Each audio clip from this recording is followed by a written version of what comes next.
Guys, how are we getting on today? So today we're here with Conor O'Keefe.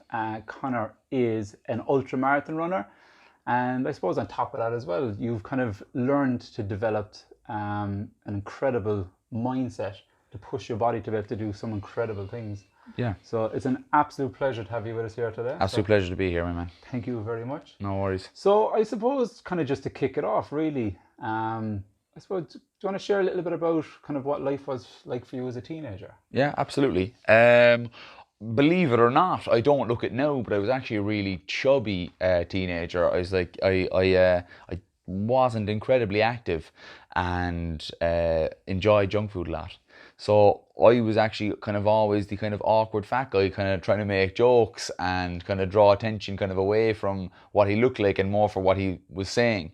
And I suppose thinking back on my early teenage years, I was always looking for one thing, and that was like an area of my life where I could be successful in. Yeah. You know, like there's like when you're a young fella, you know yourself, when you're a young fella, you've got three areas that you want to be good at. You want to be good at school, you want to be good at sports, and you want to be good with girls. That's the three kind of main areas when you're a teenager, and I was strictly average at all three. Yeah.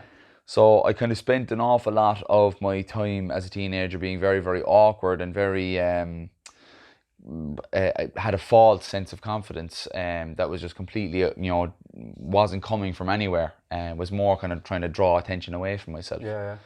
And a major turning point in my life was actually finding martial arts when I was about 16. I had been doing, I got to do Taekwondo from a young age because I was so interested in Bruce Lee films. And I was like interested in when I was like 7, 8 years old, I was so interested in like Power Rangers and any of those shows where it was about like good guys versus bad guys and martial arts. Backflips and all this kind of stuff, Jackie Chan flicks. I was all about that.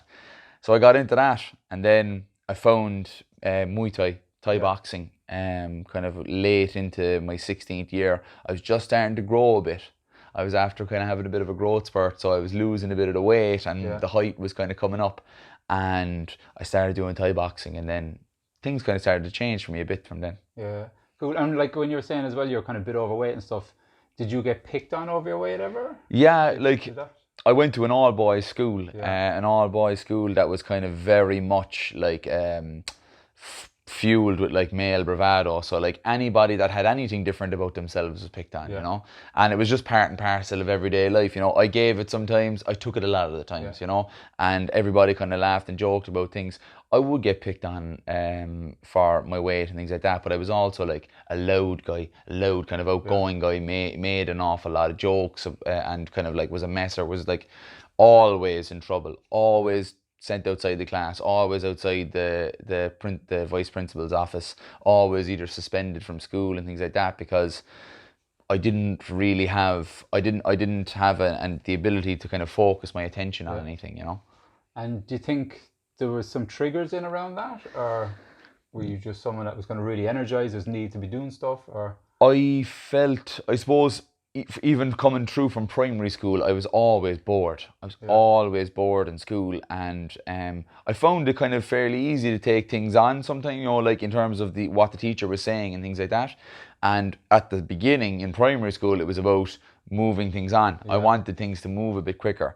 And then going into secondary school, I basically was so I was so insecure about the way that I looked and the way that I felt about myself that I got people were laughing at my jokes and stuff like that in class, and that kind of basically triggered me into this class clown. It kind of pushed you a bit more so that you kind of stand out a bit more and people would like you more. Exactly. Yeah, just to be accepted, Yeah, no, I was the exact same. Yeah. I had no confidence whatsoever. Got picked on a small bit for being chubby as well, the whole kind of thing. But I'm like naturally I'm a very quiet, shy person. Yeah. And that kind of really got to me when I was younger as well. So when I got picked on, I didn't really kind of give it back as much. Yes, yeah. In order for me to make myself stand out, then I used to get myself in trouble at. Right, okay. I was smoking in school, I was drinking in school, I was just doing whatever I could to try and get attention. Yes. That's what it was, just kind of trying to get attention. Absolutely, yeah. I found it hard to actually do it verbally. Yes. So I was just doing all this stuff all the time. Yeah, for sure. It's like looking for that extra bit of attention, like in terms of like I wanted to draw it away from myself and kind of make it more about what way I was acting, what I was doing and saying versus what was actually me. And that kind of was the easiest way to kind of deflect it. And so, like you say, you got into martial arts and stuff like that. What kind of an impact did that have for you? Well, it definitely stopped people picking on me anyway, for sure. Because when I started doing Thai boxing, I kind of realized it was a very, very pivotal time. I only realized in recent times. You know, I'm 28. I've only realized in the last year what certain aspects of my teenage years have made such a huge difference to me. Like I've kind of realized that when I was 17, like going into being 16, 17, I was starting to lose a bit of weight. I was starting to get a bit taller. There were certain changes happening, and I was waiting for that one element of my life where I could be successful, where I could be good at it, because I was good at rugby. Then I went to a rugby playing school. I went to CBC. I went to a rugby playing school, and then quickly became a small fish in a big pond. That's where I went as well. You went to Christians as well? Oh, Christians boy as well. Happy days, happy days. So when I went to Christians, I quickly found out that maybe I'm actually not that great at rugby, and that was a big knockback in my confidence as well, because I always thought that rugby would have been my sport.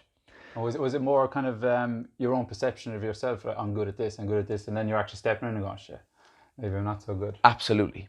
I was in this kind of bubble where, like, I used to play for All Christians up the road, and like I was in this bubble where I thought I was good within the teams that I was playing and with the people that I was playing with.